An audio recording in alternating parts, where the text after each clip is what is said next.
Welcome to the Weekly Well. Today I'd like to look at Matthew chapter 22, and where Jesus addresses the Pharisees when they approach him and they have a question for him, trying to trap him, of whether it is right to pay taxes to Caesar or not. You know, Jesus is asked here about taxes, but I like the way he answers, and he chooses actually to address a much bigger issue than just simply paying taxes.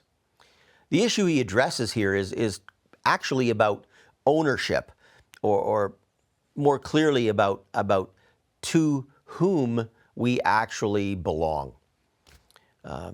So they ask him if it's right to pay taxes to Caesar or not.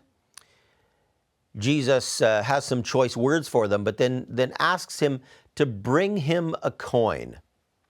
So they bring him a denarius, which is the coin that is used to pay this tax, this Roman tax.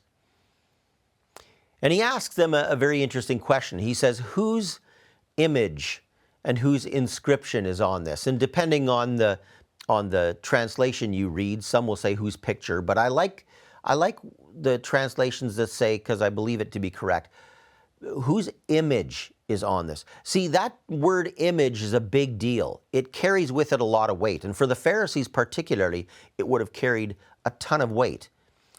I suspect it would have brought them all the way back to Genesis chapter 1, verses 26 and 27, when at creation, God is creating human beings, and he says, let us make mankind in our image.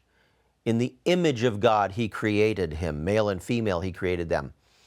Image, it's a huge word.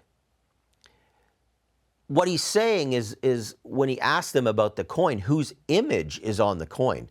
And they answer him, well, it's Caesar's.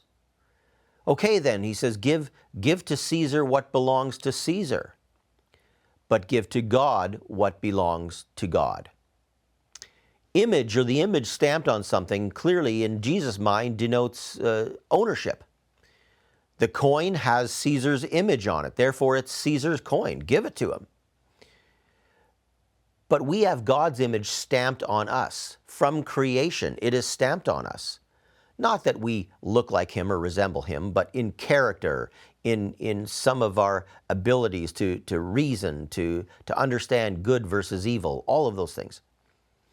God's image is stamped on us. Therefore, we need to give to God what is God's. Give him our praise. Give him our worship. Give him our adoration. Give him our life. After all, it is his. His image is stamped on us. May you recognize the importance and the value of being created in God's image, of having his image stamped on you. Represent him well. Represent him in a way that brings glory not to yourself, but to him. Thank you for tuning in. God bless you. I will see you next week.